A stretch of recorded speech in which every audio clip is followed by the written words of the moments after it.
بسم الله الرحمن الرحيم. السلام عليكم ورحمة الله وبركاته. إن الحمد لله نحمده ونستعينه ونستغفره ونعوذ بالله من شرور أنفسنا ومن سيئات أعمالنا. من يهده الله فلا مضل له ومن يضلله فلا هادي له. أشهد أن لا إله إلا الله وحده لا شريك له وأشهد أن محمدا عبده ورسوله. أعوذ بالله السميع العليم من الشيطان الرجيم من همزه ونفخه ونفثه. بسم الله الرحمن الرحيم. يا أيها الذين آمنوا اتقوا الله حق تقاته ولا تموتن إلا وأنتم مسلمون.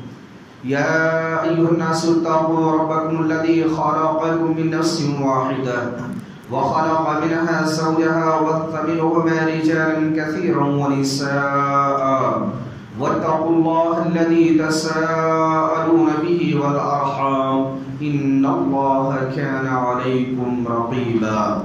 يا أيها الذين آمنوا اتقوا الله وقولوا قولا سديدا يصلح لكم أعمالكم ويغفر لكم ذنوبكم ومن يطع الله ورسوله فقد فاز فوزا عظيما. أما بعد فإن خير الحديث كتاب الله وخير الهدي هدي محمد صلى الله عليه وسلم وشر الأمور محدثاتها وكل محدثة بدعة وكل بدعة ضلالة وكل ضلالة في النار.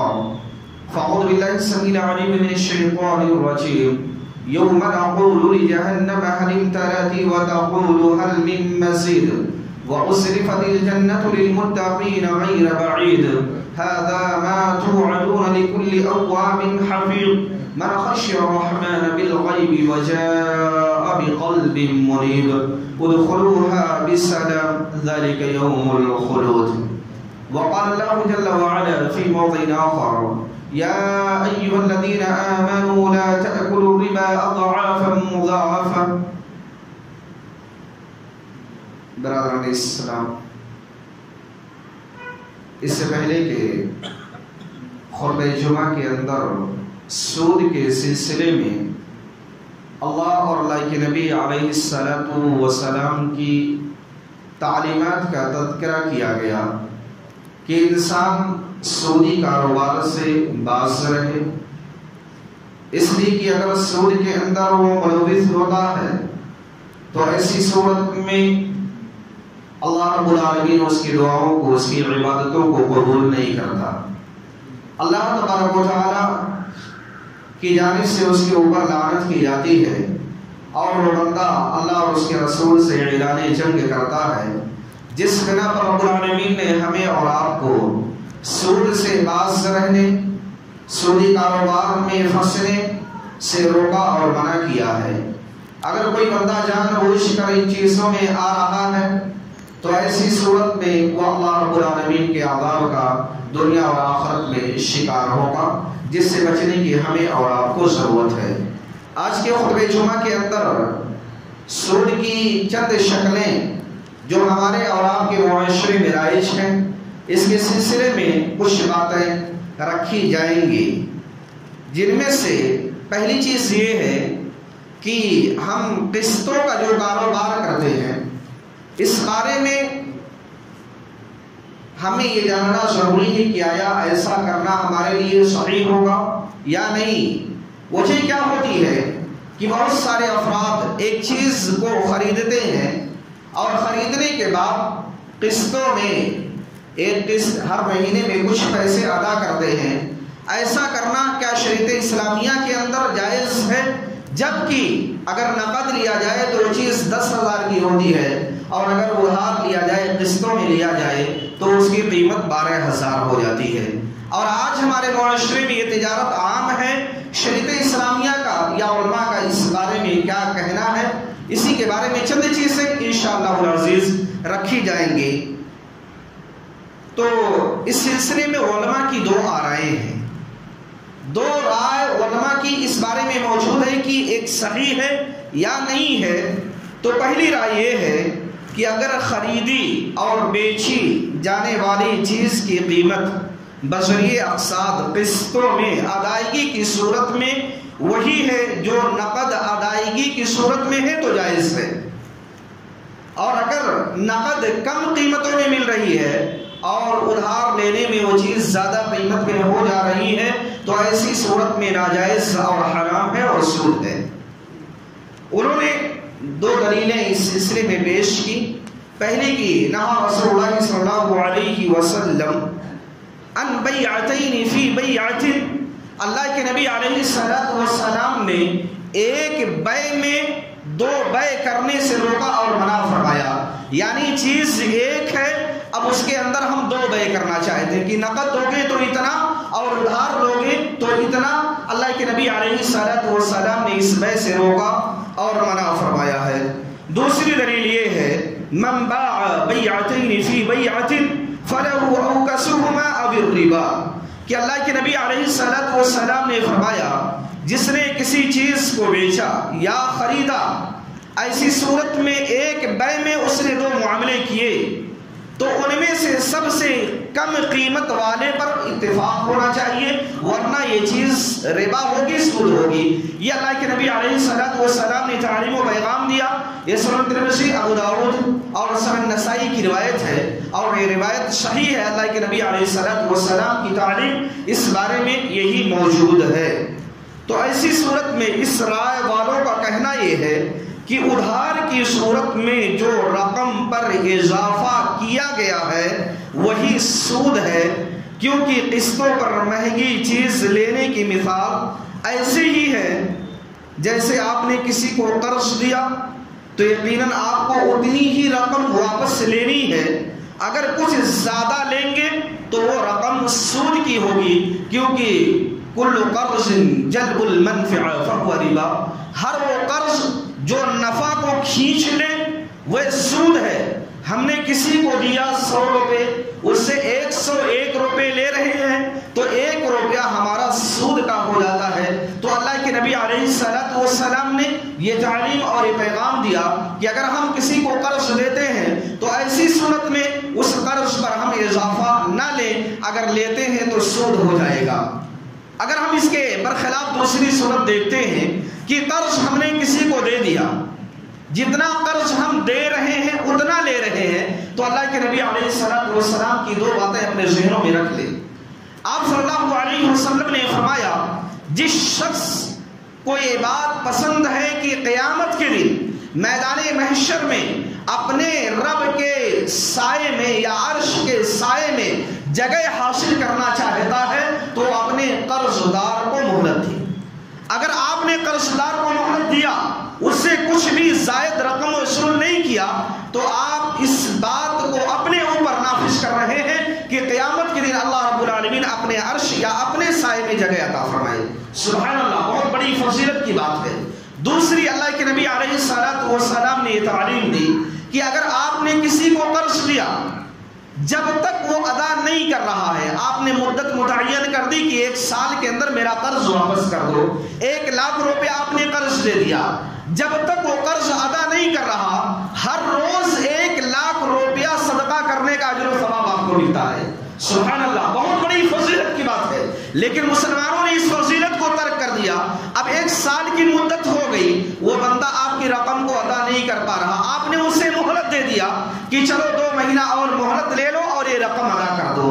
اللہ کے نبی علیہ السلام نے فرمایا اس مہلت دینے کی صورت میں ہر روز دوہرا اجر صدقہ کرنے کا ملے گا۔ ابھی 1 لاکھ کا اجر و ثواب مل رہا تھا، آپ نے جو مہلت دی ہے اب اسے 2 لاکھ صدقہ کرنے کا اجر و ثواب ملنے لگتا ہے۔ سبحان اللہ، یہ آپ صلی اللہ علیہ وسلم نے معاشرے کو ایک مثالی معاشرہ بنانے کی کوشش کی تاکہ لوگ سودی کاروبار سے بچیں اور قرض دے کر کے ایک دوسرے کے ہمدرد اور متعاون بنے۔ یہ آپ صلی اللہ علیہ وسلم کی تعلیم اور پیغام ہے۔ تو پہلی رائے، قسطوں پر جو سامان لیا جاتا ہے وہ یہ ہے کہ دونوں صورتوں میں نقد لیں یا ادھار لیں، قیمت برابر ہے تو جائز ہے، اگر قیمت کے اندر فرق ہوا تو وہ سود ہو جائے گا اور حرام یہ پہلی قسم کی رائے. لیکن دوسرے لوگوں نے جو دلیلیں دی، دوسری قسم کی جو رائے ہے وہ یہ ہے نقد اور ادھار کی الگ الگ قیمت مقرر کرنے میں کوئی حرج نہیں ہے، بلکہ یہ چیز جائز ہے. وجہ یہ ہے کہ آپ صلی اللہ علیہ وسلم نے اس کے لیے کوئی اصول، کوئی ضابطہ مقرر نہیں کیا ہے، بلکہ شریعت کے معاملے میں آپ کو اختیار دیا گیا. مالک کو اختیار ہے کہ وہ جیسے چاہے چیز کو فروخت کر سکتا ہے، بیچ سکتا ہے.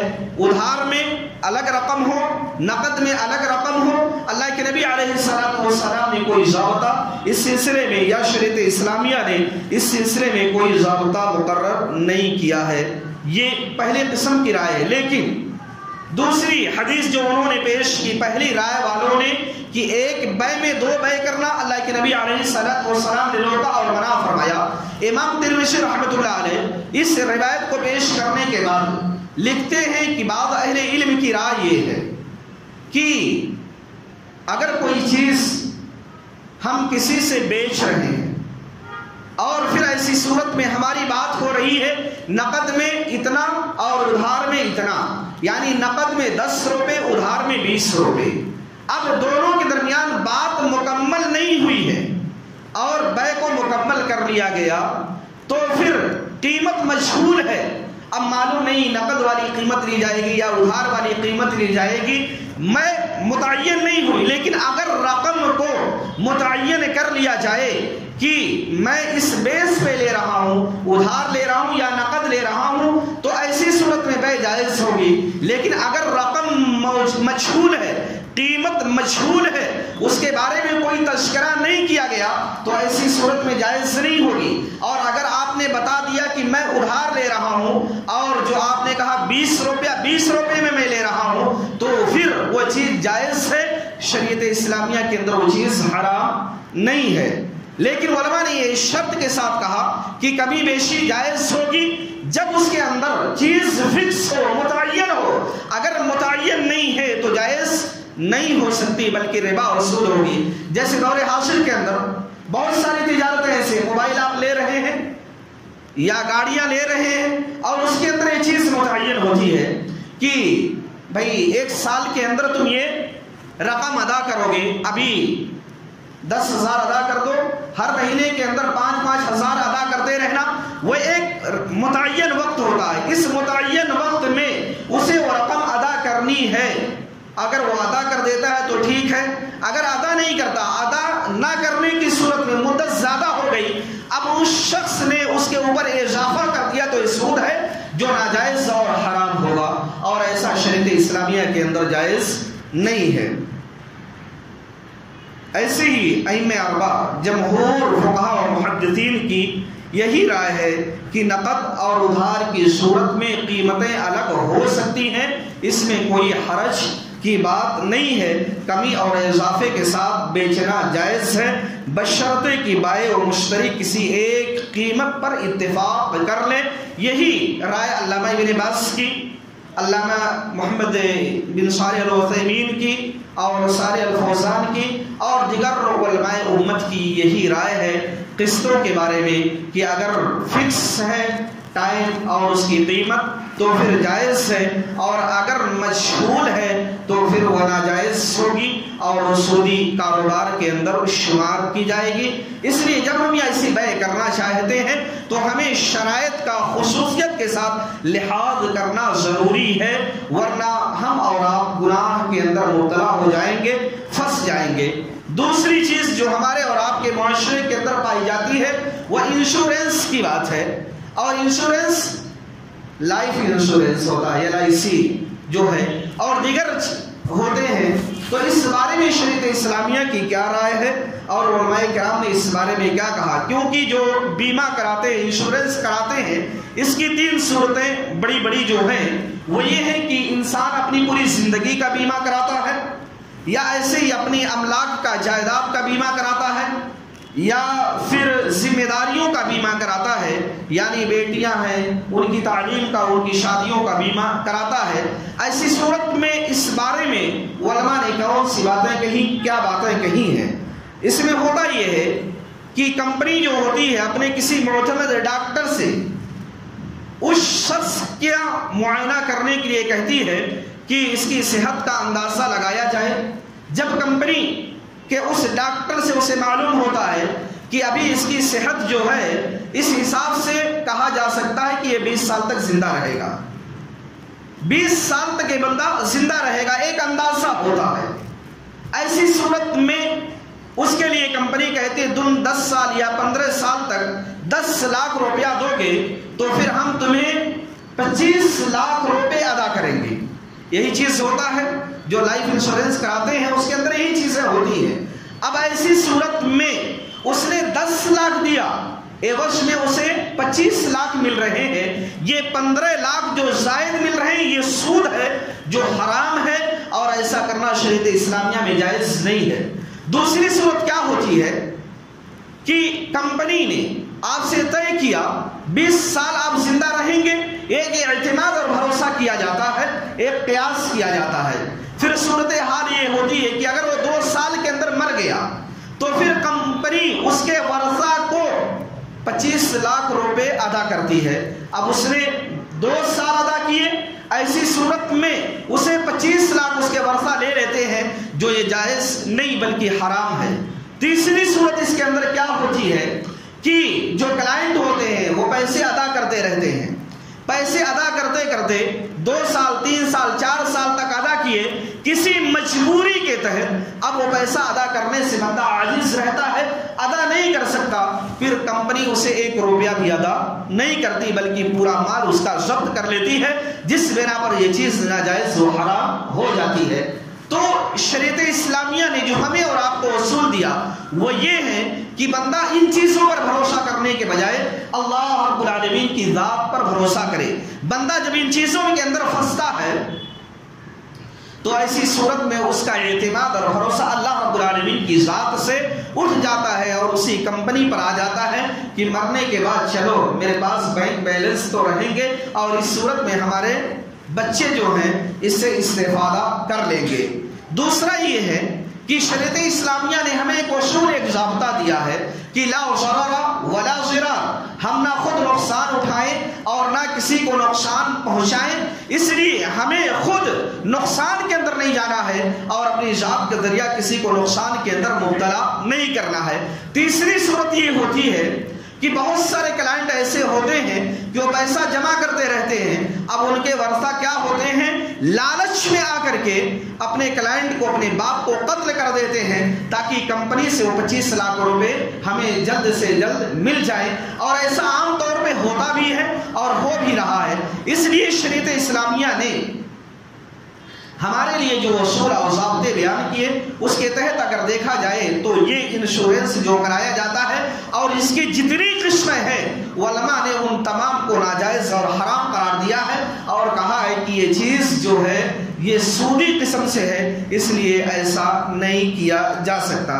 تیسری چیز جو ہمارے اور آپ کے معاشرے کے اندر رائج ہے وہ ہے کمیٹی وغیرہ کا سود, جسے ہم چیٹھی کہتے ہیں, کہ 10 لوگ مل کر کے کیا کرتے ہیں 1 لاکھ روپے کی چٹھی ڈالتے ہیں, پھر اس کے بعد اس کے اندر سے اسے 1000 روپیہ نہیں ملتا ہے بلکہ 1000 جس نے لوگوں کو اکٹھا کیا ہے 10 لوگوں سے 1,000 لے کر کے اس کے پاس 10,000 کی رقم چلی جاتی ہے, اور یہ انسان 1 لاکھ روپیہ دیا, 90 پہ 9,000 روپے اسے مل رہے ہیں, 1,000 روپیہ اسے نہیں مل رہا, اصل مال جو اس کا ہے وہ نہیں مل رہا. ایسی صورت میں یہ اس طرح کی چٹھیاں جو جاری جاتی ہیں وہ حرام اور ناجائز ہیں. ہم نے جتنا دیا ہے 1 لاکھ, ہمیں 1 لاکھ ہی ملنا چاہیے. دوسری صورت کیا ہوتی ہے, اب چٹھی ڈالے 1 لاکھ روپے کی, ہم جس دن اسے اٹھاتے ہیں قرآن اندازی ہوتی ہے, کسی کے نام کی چٹھی نکل گئی. اب صورت کیا ہوتی ہے کہ جو محتاج ہوتا ہے وہ کہتا ہے کہ بھائی مجھے 90,000 روپے میں وہ چٹھی دے دو اور 10,000 میرا کٹ کر لو. اب 10,000 لوگ آپس میں بانٹ لیتے ہیں. ایسی صورت میں 10,000 روپیہ وہ تو نہیں لیا, 90,000 روپے لیا, لیکن بند کتنا رہا, ادا کتنا کر رہا, 1 لاکھ روپے ادا کر رہا. اب یہ 10,000 روپے جو ہم نے لیے یہ تمام کے تمام 10 لوگ اس سود کے اندر شامل ہوئے اور تمام کے تمام لوگ اس گناہ کے اندر برابر ہوتے ہیں. اس لیے ہم نے جتنی رقم دی ہے اتنا ہی ہمیں ملنا چاہیے، اس سے کم اور زیادہ نہیں ملنا چاہیے۔ اور آج یہ چیز جو ہے، یہ جوہرہ کی بات چھوڑ دیجیے، علماء کی تعداد بھی اس کے اندر مبتلا ہے اور یہ کام کر رہی ہے۔ بڑے بڑے دیندار لوگ بھی اس سودی کاروبار کے اندر پھنسے ہوئے ہیں اور یہ کاروبار خوشی سے کر رہے ہیں، لوگوں کو بھی اس کے اندر شامل کر رہے ہیں۔ اس لیے ہر انسان کو چاہیے کہ شریعت کے جو اصول، جو ضابطے ہوتے ہیں، اس کے موافق وہ اعمال کرنے کی کوشش کریں، ورنہ اعمال برباد ہو جائیں گے۔ چوتھی صورت جو حال ہے وہ یہ ہے، بینکوں سے لین دین کا مسئلہ ہوتا ہے اور ہر انسان آج محتاج ہے بینکوں کا، ہر انسان، کیونکہ اللہ کے نبی علیہ السلام نے پیغام دیا، سنن نسائی کی روایت ہے، لوگوں پر ایک زمانہ ایسا آئے گا، لوگوں پر ایک زمانہ ایسا آئے گا جب ہر کوئی سود کھانے والا ہوگا۔ یا آپ صلی اللہ علیہ وسلم نے پیغام دیا، اگر سود نہ کھائے تو اس کا غبار ضرور اس کے گھر تک پہنچے گا۔ یہ آپ صلی اللہ علیہ وسلم کی تعلیم ہے۔ اگر آج دیکھا جائے تو آپ صلی اللہ علیہ وسلم نے جو چیز 1400 سال پہلے بیان کی تھی، آج ہمارے اور آپ کے معاشرے میں یہ چیز بدرجہ اتم موجود ہے اور لوگوں کے گھروں کے اندر سود پہنچ رہا ہے۔ خصوصیت کے ساتھ بینک کا سود جو ہوتا ہے، جو باہر ملکوں میں کمائی کرتے ہیں انہیں بینکوں کے ذریعے سے اپنے مال کو بھیجنا ہوتا ہے۔ ایسی صورت میں ہم سودی بینکوں کے ذریعے سے اپنے مال جو ہے، جو وہاں پہ کمائی کرتے ہیں، گھروں پر بھیجتے ہیں۔ اور دوسرے ذرائع جو ہیں، اگر اس صورت میں ہم بھیجتے ہیں تو پھر ہمارے لیے اس سے بھی بڑی مصیبت آ جاتی ہے۔ وہ کیا ہے کہ اگر ہم کہیں کوئی گھر لینا چاہتے ہیں، کوئی جائیداد لینا چاہتے ہیں، انکم ٹیکس والے پہنچ جاتے ہیں، ہمارے پوری چیزوں کی جانچ شروع ہو جاتی ہے، پھر علامہ الحفیظ ہمارا معاملہ کیا ہوتا ہے، ہم خود پریشان ہو جاتے ہیں۔ اس لیے ایسی مجبوریوں کی صورت میں علامہ ابن باز اور دیگر علماء نے ان بینکوں کے ذریعے سے ان چیزوں کے کرنے کے جواز کا فتویٰ دیا۔ بصورت دیگر جتنا انسان بچ سکتا ہو بچنے کی کوشش کرے، تاکہ اللہ اور اس کے رسول علیہ السلام کی تعلیمات کی موافقت ہو، مخالفت نہ ہو سکے۔ اس لیے اللہ کے نبی علیہ السلام نے جو تعلیم دی، اس تعلیم پر غور و فکر کرنے کی ضرورت ہے۔ ایسے ہی کبھی ایسا ہوتا ہے کہ ہم کسی کے ذریعے سے پیسے جمع کرنا شروع کر دیتے ہیں کہ ہر مہینے 100، 200، 500 روپے جمع کرتے ہیں اور بدلے میں ہمیں 2 سال، 3 سال، 5 سال کی جو مدت ہوتی ہے، اس ہمارے پیسوں پر 12%، 15%، 10% کے حساب سے ہمیں سود ملتا ہے۔ اب اگر ہم وہ اصل رقم کے علاوہ لیتے ہیں تو ایسی صورت میں ہمارے لیے جائز نہیں ہوتا، بلکہ وہ 12 یا 15% جو ہم زائد لیتے ہیں، یہ سود ہے جو شریعت اسلامیہ کے اندر جائز نہیں بلکہ یہ حرام ہے۔ اور آج مسلمانوں کا بھی طبقہ اس کے اندر پھنسا ہوا ہے اور اس سودی کاروبار کو بہت ہی بحسن و خوبی انجام دے رہا، دوسروں کی مدد بھی کر رہا ہے۔ اس لیے ہمیں ان طریقوں سے بچنے کی ضرورت ہے۔ اب صورتحال یہ ہے کہ ہمیں اپنی جب رقم لینی ہے تو ہم کتنی رقم لیں۔ اللہ رب العالمین نے سورۃ البقرہ کے اندر یہ پیغام دیا کہ تمہیں اپنی اصل رقم لینے کا اختیار ہے، اپنی اصل رقم لے لو، لا تظلمون ولا تظلمون، نہ تم کسی پر ظلم کرو نہ تمہارے اوپر ظلم کیا جائے۔ یہ ہمیں اللہ اور اس کے رسول نے تعلیم دی ہے کہ ہمیں اپنی اصل رقم لینے کا اختیار، ہم نے توبہ کر لیا، اب ہمارا پیسہ سودی بینکوں میں ہے، اب ہمیں کیا کرنا چاہیے؟ توبہ کرنے کے بعد وہ لے کر کے اپنے تصرفات میں لائیں، اپنے مصارف میں لائیں۔ ایسی صورت میں ہمیں اپنے مصرف میں لانے کی ضرورت نہیں ہے، بلکہ اب یہ چیز ہو گئی تو ہم اس سودی پیسوں کو خرچ کہاں کریں؟ یہ ایک چیز آتی ہے جس کا بارہ لوگوں کی جانب سے سوال بھی ہوتا ہے کہ ہمارے سودی پیسے جو بینکوں میں ہیں، کرنٹ اکاؤنٹ ہوتا ہے تو پھر اس میں سود نہیں ہوتا، لیکن جو سیونگ اکاؤنٹ ہوتا ہے اس کے اندر آپ کو سود ملتا ہے۔ تو اب یہ سود جو ہمیں مل چکا، اس کے اندر 2 باتیں ہمیں اپنے ذہنوں میں رکھنی ہے۔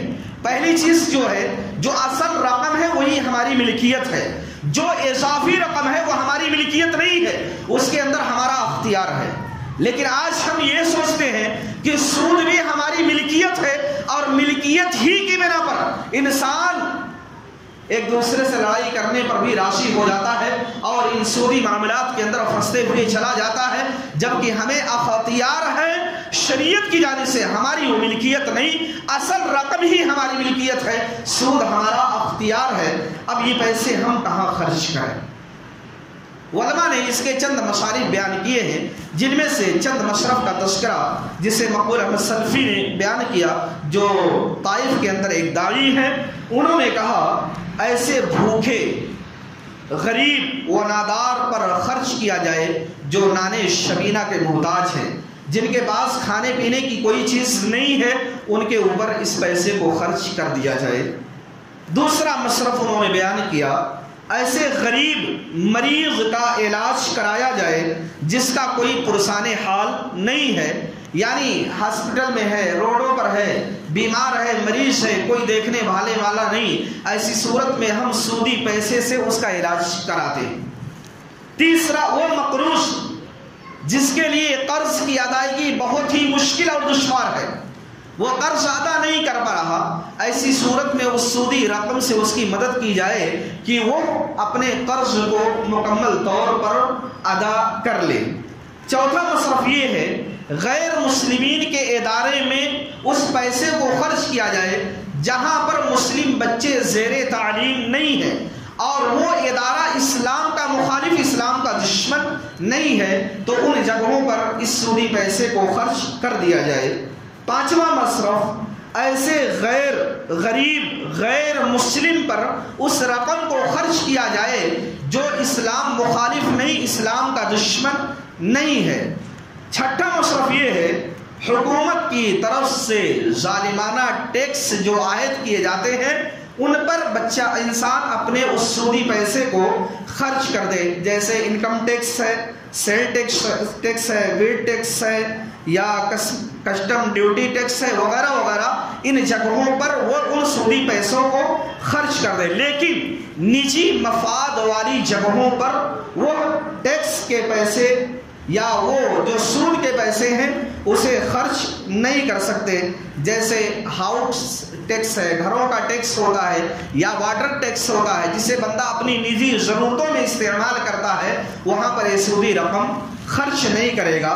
ساتواں مصرف انہوں نے بیان کیا، رفاہی کاموں میں صرف کیا جائے، مثلا سڑکوں کا بنوانا ہے، وہاں پر بندہ خرچ کر دے، یا ٹیوب ویل لگوانا ہے، وہاں پر بندہ خرچ کر دے، کنواں بنوانا ہے، وہاں پر بندہ خرچ کر دے، مسافر خانہ وہاں پر بندہ خرچ کر دے، جو اپنے نجی کام کے لیے نہیں ہوتا بلکہ رفع عامہ کے لیے ہوتا ہے، تو ایسی جگہوں پر خرچ کرنے کے لیے علماء نے یہ باتیں کہی ہیں۔ یہ چیزیں جو بیان کی گئی ہیں یہ 3 علماء کی تحریروں سے میں نے آپ کے سامنے پیش کیا ہے، ان میں سے عمران ایوب لاہوری اور مقبول احمد سلفی اور ایک صاحب اور ہیں محمد انور محمد قاسم سلفی کی تحریروں سے میں نے ان باتوں کو آپ کے سامنے رکھا ہے، جو انہوں نے صحیح سمجھا اسے بیان کیا، میں اس سے بری اور معذرت خواہ بھی ہوں۔ اللہ اور اللہ کے نبی علیہ الصلوۃ والسلام کی تعلیمات کی روشنی میں ہمیں اور آپ کو مسائل کو سمجھنے کی ضرورت ہے، اور جو غلطیاں ہم سے اور آپ سے ہو رہی ہیں اس پر توبہ و استغفار کرنے کی ضرورت ہے۔ جو غلطیاں ہم نے کر لی ہمیں اس کا علم نہیں ہے، اس کے بارے میں بھی اللہ رب العالمین سے مغفرت طلب کرنے کی ضرورت ہے، کیونکہ انسانی زندگی ہوتی ہے، بہت ساری چیزیں ایسی ہوتی ہیں کہ انسان نہیں جانتا لیکن وہ کام کر جاتا ہے، گناہ کے کام بندے سے ہو جاتے ہیں، تو ایسی صورت میں بندہ اللہ رب العالمین سے توبہ کرے، استغفار کرے، تاکہ گناہوں کے سے بچتا رہے، اور پھر وہ اللہ رب العالمین کی طرف رجوع کرتا رہے۔ جب بھی دعا کرے اپنے گناہوں کی مغفرت اللہ رب العالمین سے طلب کرے، ہدایت کے راستے کو اختیار کرے، تاکہ اللہ اور اس کے رسول صلی اللہ علیہ وسلم کی تعلیمات پر عمل ہو سکے۔ بصورت دیگر بندہ خود گنہگار ہوگا، دوسروں کو گناہوں کے اندر مبتلا کر دے گا، سودی کاروبار کے اندر پھنسے گا اور دوسروں کو بھی پھنسا دے گا، لیکن جب مسائل کا علم ہوگا تو ایسی صورت میں خود بچے گا، اپنے اہل و عیال کو بھی بچانے کی کوشش کرے گا۔ جہاں تک ہو سکے ہم اور آپ خود بچیں اور دوسروں کو بچانے کی کوشش کریں، ورنہ خود گناہ کے اندر پھنسیں گے اور دوسروں کو بھی گناہ کے اندر مبتلا کر دیں گے۔ اللہ رب العالمین اور آپ کو اور تمام مسلمانوں کو سود اور سود کے جتنے اقسام ہیں ان تمام سے بچنے کی توفیق عطا فرمائے. رب العالمین مجھے اور آپ کو اور تمام مسلمانوں کو کتاب اللہ اور سنت رسول اللہ کو سمجھنے کی توفیق عطا فرمائے. رب العالمین ہم تمام کو حرام کمائیوں سے بچنے کی توفیق عطا فرمائے. رب العالمین ہم تمام کو اعمال صالحہ کرنے اور اعمال بد سے بچنے کی توفیق عطا فرمائے. رب العالمین تجارت کے معاملے میں اور دیگر معاملات میں ہمیں کتاب اللہ اور سنت رسول اللہ کو مضبوطی سے پکڑے رہنے کی توفیق عطا فرمائے. آمین. وآخر دعوانا الحمد للہ رب العالمین.